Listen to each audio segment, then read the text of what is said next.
Good afternoon, ladies and gentlemen, supporters of the Chamber of Commerce, village elected officials, and senior Niles staff. I would like to thank the Niles Chamber Board, its Director Alicia Burmis, and Chamber staff for hosting this luncheon. I believe that strong ties between the business community and its government is best served through an active Chamber of Commerce. Some highlights about our village from the last half of last year for the coming year. Alternative Lake Michigan water from Evanston is now flowing through 8 miles of newly constructed pipes, with pumping stations and storage tank becoming active this summer. Construction costs were 28% under engineering estimates. This is truly a legacy project benefiting the residents and businesses of Niles for decades to come. Golf Mill Park and Festival Grounds, an intergovernmental project between the village and the Park District, is underway. My vision for this enterprise is to create a captivating space which attends to the mission of the Park District while drawing thousands to our village, thereby increasing sales tax revenue. I would like for this space to do for Niles what Millennium and Maggie Daley Parks at the lakefront has done for Chicago. Niles is artfully alive, and its newly formed Arts and Culture Council. Additionally, the Historical Association is moving forward to create an educational and entertaining visitors hall. Promoting arts, culture, and Niles history, my vision is to transform space within the Milwaukee-Harlem TIF district for that purpose. On Harlem, across from the Renaissance entry, the village has approximately 1.5 acres that can beautifully cater to serene space showcasing regional artwork. At the corner of Milwaukee and Waukegan, I would like to see a historical presentation, perhaps that of a statue of Mr. and Mrs. Ebinger, one of the first settler farmers in what is Niles. These two proposed spaces, the Art Park and the Historical Plaza, will be a southern attraction, enlivening the south end of town for visitors, in conjunction with the current waterfall. If you heard cha-ching, then you understand that these platforms can be drivers of sales tax revenue. Stormwater relief continues to be in the offing. The village has just awarded $2 million, was just awarded $2 million by the Metropolitan Water Reclamation District to fund flood water retention at the new Golf Mill Park and Festival Grounds. Water is aesthetic, and a basin to hold its eminently practical when it relieves home flooding and allows water retention for Golf Mill Shopping Center. We need to help Golf Mill Center to rebuild, to reinvent itself. And again, for our benefit, for our sales tax and for our tax base, it is a great thing to rebuild Golf Mill. Over the past year, we've adopted 4 new TIF districts. My vision is to initiate the existing South Milwaukee Comprehensive Plan from Toohey to Gulf Road. High-density residential and boutique shopping will increase both sales tax and higher commercial property tax. We can have a downtown at Milwaukee and Oakton. We can have an uptown from Dempster to Maryland along Milwaukee Avenue. We can have a train station at Lehigh and Grosse Pointe. And finally, we can have a municipal campus at Oakton and Waukegan. My vision is to connect the municipal campus to downtown campus with a beautiful multimodal pathway, planters in the center of the street, and street lighting on Oakton. Why? Because in the future, shopping will even more be experiential than it is currently. Internet shopping can successfully coexist with pleasure-filled physical shopping in Niles. The village has hired a marketing firm to tell our story, our goals, our enrichment programs. In the next year, we will update the 2030 plan. Incidentally, that plan is truly the genesis for most of all of the great things accomplished in the past years by the staff, the board, and hopefully myself. Programs from the Commission for Economic Development and Neighborhood Renewal will come online, namely a Village/Wind Trust Bank program that will allow for an additional up to $100,000 line of credit for first-time home buyers in Niles, thereby increasing the value of our housing stock and the subsequent property tax. The Pulse Express bus line along Milwaukee Avenue should be operational this year.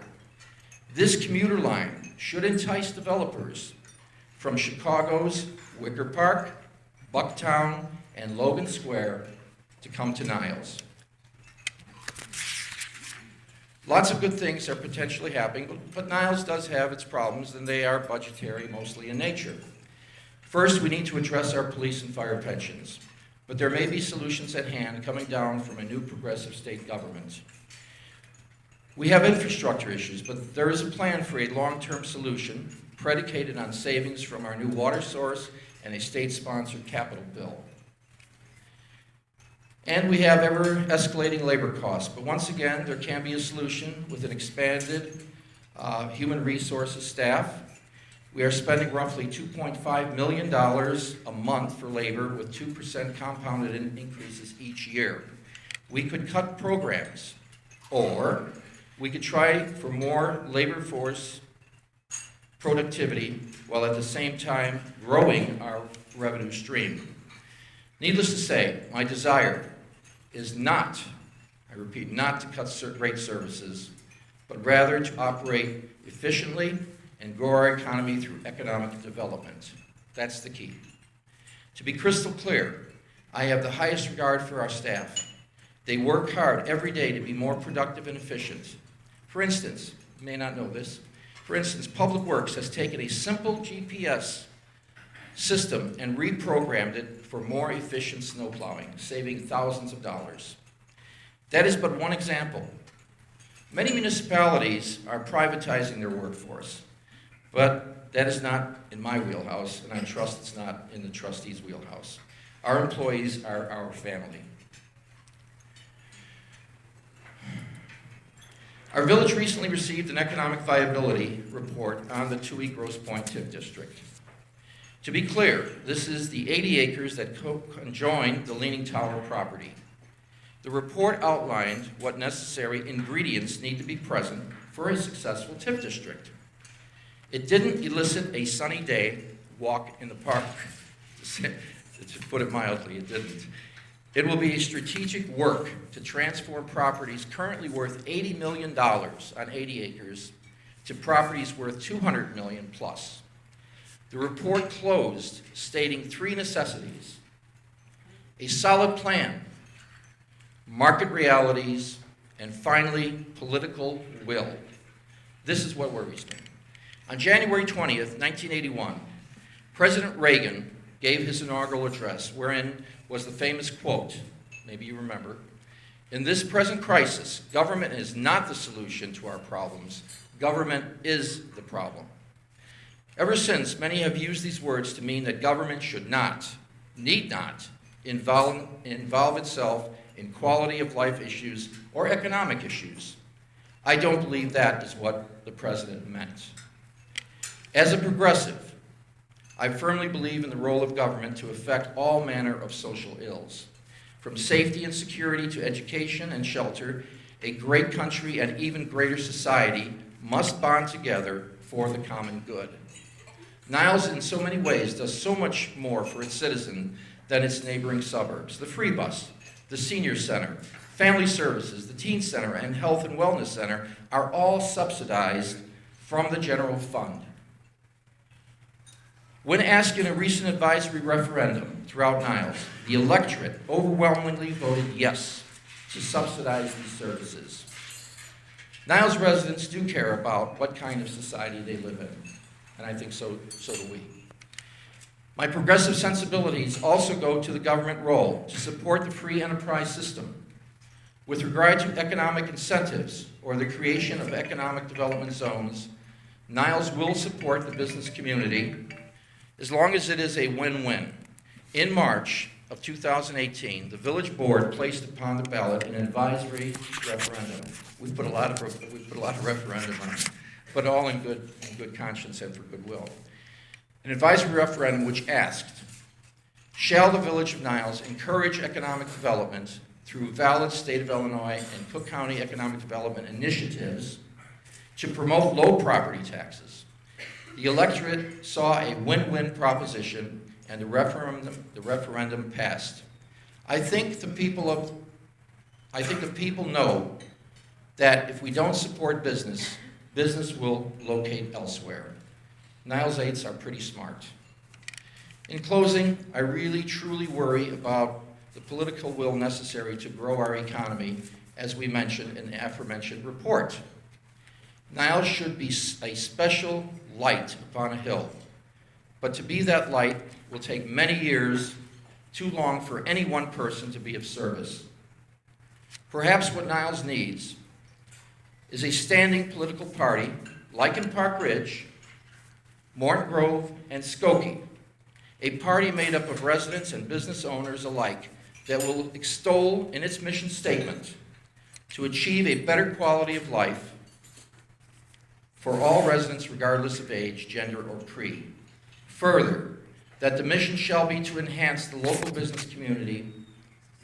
It's certainly a thought to consider.